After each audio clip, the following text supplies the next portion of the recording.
გამარჯობა. ბარო. დაუბრუნდი. წელიწადი არაფერი არ დამიდია. აი, ჩემი დედას ფიცა ვარ.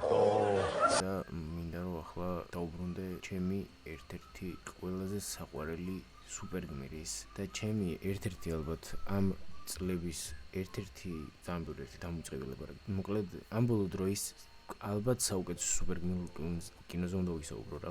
კინომ რომელმაც მისცა სუპერგმირებს ახალი სიცოცხლე და DC-ს სამყარო დააბრუნა იმ დონეზე, რა დონეზეც არასდროს არ ყოფილა. DC-ს კინოები მე ყოველთვის მიყვარდა რა. Dark Knight-ის ტრილოგია არის ჩემი ალბათ ერთ-ერთი უსაყვარლესი ტრილოგია. შეიძლება ჩემი ყველაზე საყვარელი ტრილოგიაც Dark Knight-ის ტრილოგია, მაგრამ მე უფრო მეტად ყოველთვის Marvel კინემატოგრაფიული სამყაროს კინოები მირჩევნა, რადგან ერთმანეთთან იყო რაც დაკავშირებული, ერთმანეთის ისტორიებს აგზავნებდნენ იმით რაც. მაგრამ ახლა მივხვდი რომ James Gunn-ის სამყარო, რომელიც დაიწყო, ძალიან საინტერესო ჩანს და სუპერგმირებზე იქნება იმდენად ორიენტირებული და იმაზე იქნება ორიენტირებული, რომ როგორ უნდა დაუბრუნო ადამიანს იმედი და როგორ უნდა იყოს ადამიანი, მაგაზე იქნება ეს სამყარო ჩემი აზრით და იმაზე თუ რაც ნამდვილად არის სუპერგმირი რა და არა ის რაც Zack Snyder-ის სუპერმენი, რომ ხალხი რო ფეთქდებოდა და ეს რო პროსტო უყურებდა. ძალიან დიდი ხანია მე ესეთი კარგი სუპერმენი არ მინახავს რა. ალბათ ბოლო სუპერმენი რომელიც ვნახე და ასეთი კარგი იყო Justice League Unlimited-ში და იქ რავი სუპერმენი გავიცანი მანდ. Zack Snyder-ის სუპერმენი მე პირადად არ მომწონდა, მაგრამ როგორც აურა ფარმერი ძალიან მაგარი იყო და ეს სუპერმენი არის Hope Farmer-ი. შეიძლება ეს ახალი რაც დებილი ტერმინოლოგია არ მოგწონს ბევრს რა, მაგრამ მე პირადად ძალიან გადავმოდი ტერმინოლოგია. მოდი ახლა ვისაუბრებ სუპერმენზე თვითონ კინოზე და არა სუპერმენზე როგორც პერსონაჟზე. სუპერმენის პერსონაჟი ამ კინოში არის ძალიან საინტერესო და შეიძლება ბევრს ძალიან ყელში აქვს ამოსული რა, მაგრამ ვერ იქნება ყელში ამოსული ეგეთ სუპერმენი, რადგან არ ყოლია რაცა 30 წელია. თუ მე სუპერმენის ლოის და კლარკის სუპერმენი არ მაქვს ნანახი რა, თუ ლოის და სუპერმენი რო არის ეგ სერიალი არ მაქვს ნანახი, იმიტომ რომ CW სერიალები ყელში მქონდა ამოსული ძალიან დიდი ხანი და თუ გინდათ რომ რაცა Supernatural-ის განხილვა გავაკეთო, რომელიც ახლა დავთვალე სულაც 1-2 თვეა და ნუ რავი, საკაიფო სერიალი იყო, მაგრამ მაინც არ მესმის სამხელა ჰაიპი რა თქონდა. და თუ გინდათ რომ გავაკეთო, დაწერთ კომენტარებში და გავაკეთებ 15 სეზონიან სერიალს განვიხილავ. ალბათ 1 საათნახევრიანი ვიდეო იქნება, ყველაფერი იქნება დაწვრილებით და პირველი სეზონი რატომ უნდას, მეორე სეზონი რატომ უნდას, მესამე სეზონი რატო არის ჩემი აზრით საუკეთესო, მაგასაც ვიტყვი. ცოტა დავასპოილერე ახლა ის ვიდეო, მაგრამ ნუ მაინც ჩავაგდებ. კიდე Suits-ის 7 სეზონის რივიუ მაქვს გაკეთებული, მაგრამ არა დამთავრებული ვიდეო მონტაჟი არის, მაგრამ რავი, ძალიან დაღლილი ვიყავი ბოლოს უკვე და თან კომპიუტერი, მოკლედ ესეთ რაც ამოვიდა რა და რატო დავანებე საერთოდ ვიდეოების გადაღებას და ვარ უნივერსიტეტის მოსწავლე. და უნივერსიტეტში რო ვსწავლობ, დრო არ მრჩება, ნუ კი, არა ვარ თქვათ A+-ის მოსწავლე, რაც ვსწავლობ და ესეთი თემა არის, რომ დრო არ მრჩება, რომ რაიმე გავაკეთო ვიდეოები და ეგეთი რაღაცები დიდად. და თან ეს ბოლო პერიოდია ვიდეოების ჩაწერის მუღამიც არ მქონდა და ეხლა ამ კინომ დამიბრუნა თმოს ვიდეოების ჩაწერის მუღამი. თან კომპიუტერი გამიფუჭდა ჩემი ლეპტოპი, რომელთაც ვწერ ვიდეოებს და წამეშალა ძალიან დიდი მასალა. რა და რაც მქონდა ჩაწერილი 7 არა 8 სეზონი მქონდა ჩაწერილი განხილვა და ნახევარი ვიდეო მქონდა დაედიტებული უკვე. უნდა დამთავრებინა რაღაცა ბოლო 3-4 ის იყო დარჩენილი რა. სეზონი დასაედიტებელი. ისე მოხდა რომ წაიშალა თვითონ ედიტიც რაც მქონდა გაკეთებული და ისიც წაიშალა რაც მქონდა ჩაწერილი ხმა. ნუ ჯერ ხმას წერ და შემდგომ ვაედიტებ. თენარი არ მაქვს. სცენას არ წერა მოკლედ მირჩევნია ვიყო ნამდვილი და ზუსტი ის ვისაუბრო რაც იმ წამში მომადგება, ვიდრე რაც სცენარები დავწერო და რაც სისულელეები მე კითხვაში ამერიოს და ნერო მომშო. კაი. ახლა გავაგზავნებ სუპერმენის რევიუს. სუპერმენი არის ძალიან მაგარი კინო, იმიტომ რომ გიბრუნებს ადამიანების იმედს, გაძლევს სუპერმენი რაც არის და როგორც უნდა იყოს მაგის ნამდვილ წარმოდგენას და კიდე იმას, რომ ადამიანობა არის ყველაზე მაგარი რაღაცა, რაც შენ გაქვს.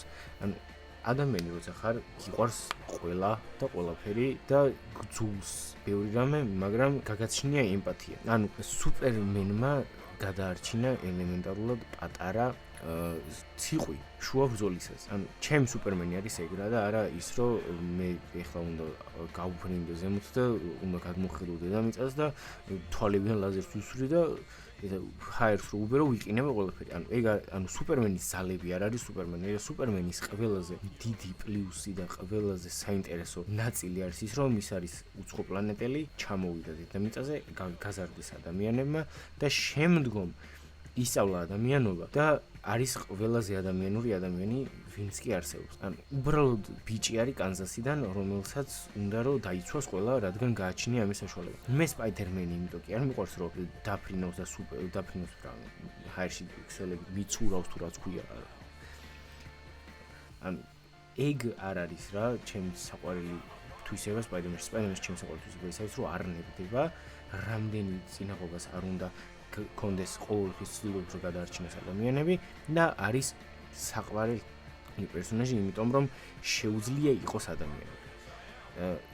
X-Men-ებიც იმიტომ მივხსებოდა რომ არიან ჩაგრული რასა, შეუძლიათ ანუ ჩემი ერთ-ერთი საყვარელი X-Men-ი თქვენ გაგიკვირდებათ, ანუ X-Men-ი არ არის მუტანტია, მაგრამ არის მაგნეტო, იმიტომ რომ თავისი რასის დაცვა უნდა რა და უნდა რომ არა იგივე არ გამოიარა, რაც თვითონ გამოიარა. და ყველაზე სასაცილო ის არის, რომ მაგნეტოს წარმოჩენ როგორც ვილენს ძალიან ბევრ კინოში რა. არა და ვილენი არ არის, პროსტო ტიპს გადაეკეტა რა, ეხლა ანუ არ უნდა რომ თავისი რასა განადგურდეს იმის გამო რომ ძალები აქვს. თან მაგნეტო არის ჰოლოკოსტის გადარჩენილი, ჰოლოკოსტ ანუ ტიპი რამდენად ტრაგიკული პერსონაჟია, რომ 40-იან წლებში დაიბადა. ჰოლოკოსტი 40-იან წლებში არ დაიბადა, რაც 20-იან თუ 30-იან წლებში დაიბადა.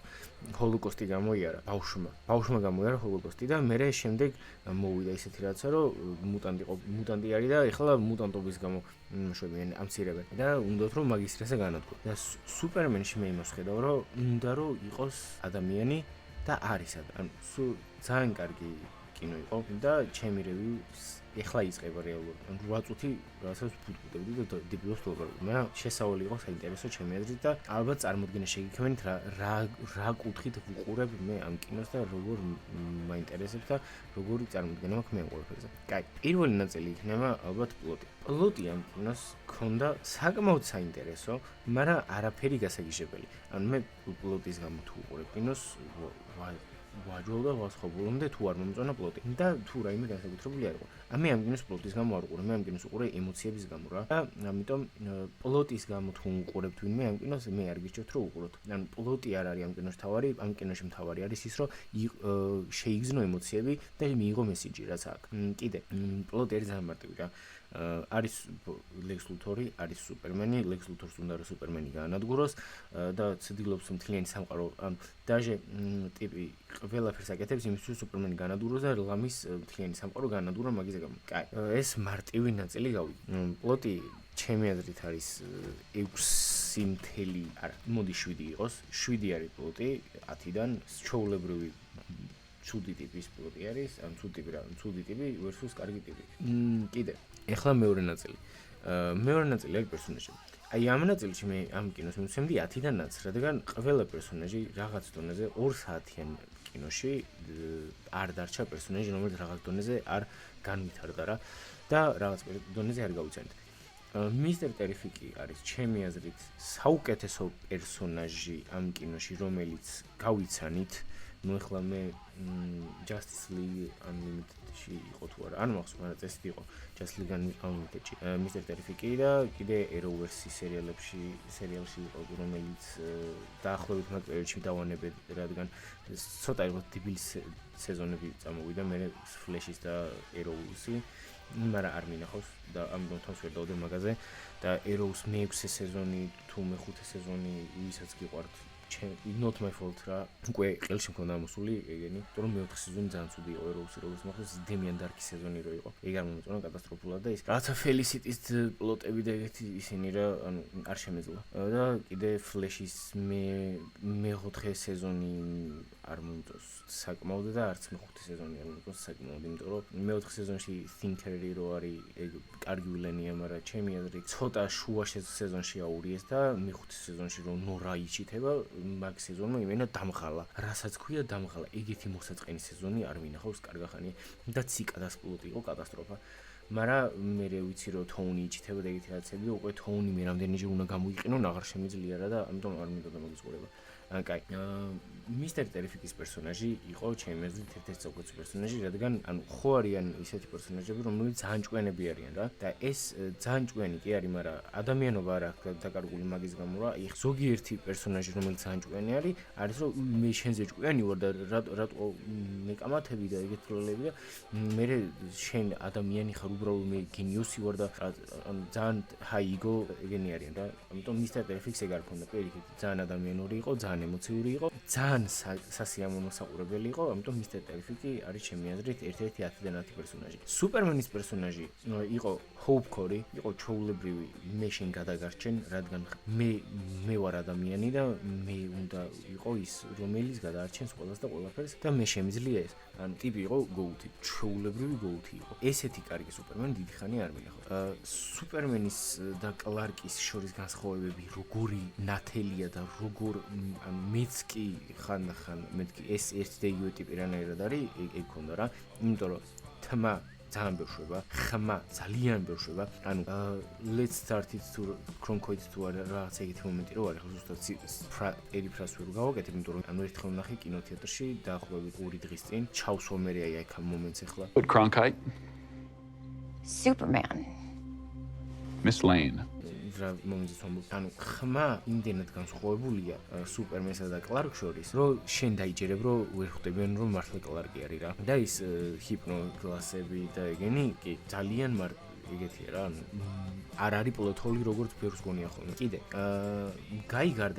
გაი გარდნერი არის ძალიან მაგარი პერსონაჟი. ანუ მე მევასება გაი გარდნერის პერსონაჟები, ცოტა ქოქი, ცოტა ისეთი ტიპი, რომ ანუ თავში ავარდნილი აქვს, მაგრამ თან არა აქვს ბოლომდე თავში ავარდნილი, იცის რომ ძლიერი არის და ყველაფერს აკეთებს, იმიტომ რომ ძლიერი არის და because he can და კიდე ჰოგგოლის პერსონაჟი არის ერთ-ერთი პერსონაჟი, რომელიც მგონია რომ არ გამოიყენეს საკმარისად, მაგრამ იმიტომ რომ 2 საათიანი კინო არის, ახლა ვერ დააბრალებ მაგას რა, ანუ ყველა პერსონაჟს ბოლომდე ესე ვერ გახსნე. მაგრამ ქონდა რაღაცა მომენტები ჰოგგოლის, მომეწონა რაღაცა მომენტები ჰოგგოლის, საინტერესო მომენტები ქონდა. მომდევნო პერსონაჟი, რომელზეც მინდა ვილაპარაკო, არის ლოის ლეინი. ლოის ლეინი ზაკ სნაიდერის Justice League-ში იყო ჩემი ყველაზე საზიზღარი პერსონაჟი. ლოის ლეინის დაახლოებით 9 საათი თუ 20 წუთი არის ლოის ლეინი გამოჩენილი Justice League-ში და თითქმის ყველა მომენტი გადავალ. უბრალოდ იმიტომ რომ არ შემეძლო მაგის ყურება. ანუ ლოის ლეინი არ არის Justice League-ში ის ლოის ლეინი, რაც უნდა იყოს და ამ კინოში არის. ანუ არის დეტექტიური სტილის რეპორტიორი, რომელიც ცდილობს რომ ყველაფერი გამოამჟღავნოს, გაიგოს და სვამს ჩამწრალ კითხვებს და არის ის ადამიანი, რომელთანაც რომ მიხვიდე და უთხრა აი ამაზე ისტორია გამიკეთო, გაგიკეთებს. მომდევნო პერსონაჟი, რომელზეც მინდა ვისაუბრო, დამოუზდა იმით თქმა, მომდევნო პერსონაჟი არ გადავალ. დამოუზდა იმით თქმა, რომ მე ძალიან მომწონა კლარკის და ლოისის ურთიერთობა. რადგან მე ვიცი, რომ კლარკს და ლოის რაც აქვთ, ზუსტად იგივე გადმოიტანეს, ზუსტად იგივე და შეიძლება უკეთესაც გადმოიტანეს კომიქსებიდან. მე მომეწონა საკმაოდ რა. ზაკის, კლარკს და ლოის ეგ არ ქონდათ რა. ბოდიში, მაგრამ მე არ მომწონდა. ძალიან ცუდი იყო. ვერასერთი ჰენრი კევილის სუპერმენმა იმდენად ცუდი თავისუფლება დატოვა როგორც სუპერმენმა, რომ ეგ არ შემეძლო. ძალიან კარგი კასტი იყო ჰენრი კევილი, დევიდ კონსვეტი ძალიან მაგარი კასტინგი არის, ძალიან მომეწონა, აი იდეალური სუპერმენი იყო, მაგრამ ჰენრი კევილის სუპერმენს რაც დააკავდა იყო ის, რომ არ ქონდა კარგი რაიტინგი. კარგი რაიტინგი რო ქონოდა, ჩემი აზრით ჰენრი კევილი დევიდ კონსვეტის დონის აქტინგს დატებდა და შეუძლია და მინახავს, რომ აი კარგი კასტინგით რა მაგარი პერსონაჟის დადება შეუძლია რა. კასტინგით კი არა, კარგი სკრინრაიტინგით. ლოისის და კლარკის ურთიერთობა მომეწონა. ორივე პერსონაჟი ძალიან ბუნებრივი იყო და ბუნებრივად წარმოაჩენს ურთიერთობა, ჩხუბებიც და რაღაცებიც ძალიან ბუნებრივი იყო, იმიტომ რომ ყველა წყვილი ჩხუბობს და ყველა წყვილში არის ის ერთი ადამიანი, რომელიც შუა ჩხუბისას გარბის. მომდევნო პერსონაჟი, რომლის განხილვაც მინდა, არის ლექს ლუთორი, ნამდვილი ჰეითერი, ადამიანი, რომელმაც 1A გააკეთა, მიყვარს, ექსენა მიყვარს. რაღაცა მომენტში მთლიანი კინოს ყურებისას მე ვიფიქრე, რომ მინდა რომ ლექს ლუთორმა მოიგოს. და ეს ძალიან რთული გასაკეთებელია, რომ გამაკეთებინი, რომ ვილენები ძალიან მიყვარს, მაგრამ არასდროს არ ვარ ხოლმე მათ ხარეს რა. ერთადერთი ვილენი რომელმაც ეგ გამაკეთებინა აქამდე იყო ჯოკერი და Reverse Flash. უბრალოდ ჰეითერები მევასებად. კაი. ზაკის, ზაკთან შედარებები მაგალითად ზაკის სამყაროსთან, იმიტომ რომ იქაც იყო Lex Luthor-ი, რომელიც იქაც იყო Lex Luthor-ი, აქაც არის Lex Luthor-ი, იქაც იყო ჯოკერი, აქ არ ვიცი ჯოკერი იქნება თუ არა. წესით უნდა იყოს ჯოკერი, იმიტომ რომ ბეტმენის სამყაროს ჯოკერის გარეშე იქნება სრული სისულელე. ბევრი პერსონაჟი იყო იმ სამყაროში, რომელიც ამ სამყაროშიც არის და ის ბევრი პერსონაჟი არის ამ სამყაროში, რომელიც იმ სამყაროში არ მინახავს. მაგრამ იმ პერსონაჟებში ვადარებ, რომლებიც ვნახეთ რა. ჩვენ იმ სამყაროს Lex Luthor-ი არ ნახეთ და არ მომეწონა, იმიტომ რომ იმ სამყაროს Lex Luthor-ი ცდილობდა უფრო ყოფილიყო რიდლერი, რატომღაც და რავი, ძალიან მაგარი რიდლერი იქნებოდა ჯესი აიზენბერგი, ჩემი აზრით და აიყვანეთ ეს კაცი. აიყვანეთ რიდლერზე. მაგრამ Lex Luthor-ი იყო ნიკოლას ჰოლტი. Smallville არა, მაგ ნანახი და რავი, არა მგონი უყურო, იმიტომ რომ ძალიან დიდი სერიალი არის ჩემთვის და დიდი სერიალები არ მიყვარს და თან ეხლა რაღაც სხვა სერიალების ყურებას ვაპირებ და წიგნებს ეკითხავს. თუ გინდათ რომ ანიმეებზე და მანგებზე გავაკეთოთ განხილვები, განვიხილავ და შემიძლია Tokyo Ghoul-ის 1 საათიანი განხილვა დავდო. თუ გინდა, ჩავწერ საათნახევარი ფუტის ჩავწერ და გავაკეთებ Tokyo Ghoul-ის 1 საათიანი, იმიტომ რომ ძალიან დამივასე. ეხლა წავიკითხე ბოლო პერიოდში და ძალიან მაგარი. კიდე მინდოდა დავემატებინა, რომ Lex Luthor-ი არის ნამდვილი ჰეითერი და მე მისი ჰეითინგის სწავლა მინდა. Lex Luthor-ის ჰეითინგი არის შემდეგი დონის. და ლექსი თუ ასე ძალიან ჰეითერობს, წარმოვიდგინე Reverse Flash-ი რამდენადი ჰეითერებს და მე ამას მივესალმები. უნდა არსებობდნენ ვილენები, რომლებიც უბრალოდ არიან ჰეითერები და გეიმისთვის ჰეითერობენ. იმიტომ ჰეითერობენ, რომ ეს მათი საქმიანობაა და მე მივესალმები იმას. ეს არის ყველაზე კარგი ვილენი, რომელიც სუპერმენის კინოში მინახავს ჯერჯერობით. შეიძლება ძალიან ცოტა კი მე სუპერმენის ნანახი, სულაც 3 წელი ან 4 წელი. მაგრამ მაინც ეს იყო ყველაზე კარგი სუპერმენის ვილენი, რაც აქამდე ნანახი მაქვს. პირველი ვილენი, რომელიც ნახე, იყო რაღაცა 2006 სუპერმენში და მაგის ვილენი ძალიან დასაუწყებელი არის. მეორე ვილენი, რომელიც ნახე, არის Lex Luthor-ი კიდე, რომელიც ძალიან დასაუწყებელი იყო. მესამე ვილენი, რომელიც ნახე, იყო Zod-ი და მეოთხე ვილენი, რავი, Justice League-ში რო იყო ეგ ნახე და ეხლა არის მეხუთე, რომელიც ნახე და ეს იყო Goat-ი, ყველაზე მაგარი Lex Luthor-ი იყო, ვინც ნანახი მაქვს და Smallville-ის ფანები არ გამოხდეთ და იმის ფანები კიდე რა ქვია. Lois and Clark and Lois-ის სერია, Superman and Lois-ის სერიალის ფანები და კიდე ისინი არ ვიცი მაგას თუ ყავს ცოცხალი ფანი, ადამ რივის ფანი. ტექში ძალიან კარგი Lex Luthor-ი იყო. მე მის ჰეითინგი უნდა ვისწავლო და მე მივესალმები ასეთი დონის ჰეითინგი არის სასწაული. Lex, მადლობა რომ შემომეცნე რომ მე არ ვარ საკმარისად ჰეითერი. მადლობა. შემდეგი პერსონაჟი იქნება ესეთი პერსონაჟი მეტამორფო ძალიან მომეწონა, ძალიან კარგი. kind of backstory ვნახეთ მეტამორფოსი და მიზანი რატომაც გახდა ვინც გახდა და არ მინდა რომ ეს სპოილერიანი იყოს ძალიან ეს რივიუ. მაგრამ მე მეტამორფო ძალიან საინტერესო პერსონაჟი იყო და მეტამორფოს გამოყენება ამ სტილში მომეწონა. მომდევნო პერსონაჟი ვიზეც მინდა ვილაპარაკო არის ჯიმი ოლსენს ტიპზე, რომელიც ბედიებზე ფულობს და ჯიმი ოლსენი არის ის პერსონაჟი, რომელიც არ მეგონა რომ ესე ძალიან მომეწონებოდა, იმიტომ რომ ჯიმი ოლსენი მე მახსოვს ზაკ სნაიდერის კინოდან და ყოველწლიურად 3 წამი screen time მსიო მკვდარი.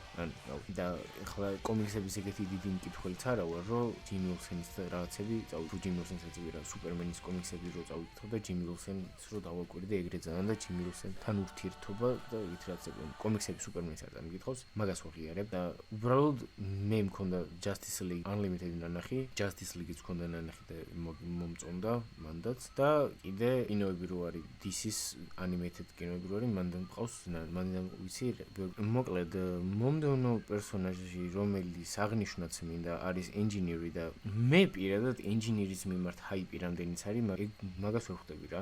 კი, კარგი პერსონაჟი არის, მაგრამ არ არის ისეთი პერსონაჟი, რომ როგორც ამბობდნენ cast-ის მემბერები, ალბათ ყველა დაჰაიპებდნენ. ერთ-ერთი პერსონაჟი, რომელმაც ცოტა disappointment-ში დამტოვა, ალბათ იქნება Engineer-ი და ის Hawker. აი, ახლა visuals. მე ამ კინოთი აღფრთოვანებული დავჭი ვიზუალურად, იმიტომ რომ არ მეგონა ამდენად კარგი ვიზუალის ქონება. ალბათ საინტერესო გადაწყვეტილებების გამო და ალბათ იმის გამო, რომ end credit-ებში ძალიან საკაიფო ვიზუალები დავიჭერი რაღაც 1-2. მოკლედ მომეწონა ვიზუალურად საკმაოდ კარგი იუმორი ქონდა ამ სერიალს კინოს. ერთს ალბათ იმას ვიტყვი კიდე, რომ όλი სცენები ძალიან ბევრი არ იყო, მაგრამ რაც იყო ძალიან კარგად იყო გაკეთებ და ის რომ კინოს ყურებისას თვალების ამოთხრა არ მომინდა რა. როგორც ბევრი ამბობდა, რომ ეს კინო ძალიან ცუდი იქნება, იმიტომ რომ ვიზუალურად არა. პრაქტიკული ეფექტები ძალიან კარგად იყო გამოყენებული, ვიზუალური ეფექტები ძალიან კარგად იყო გამოყენებული, CGI ძალიან კარგად იყო გამოყენებული. ყველაფერი იყო.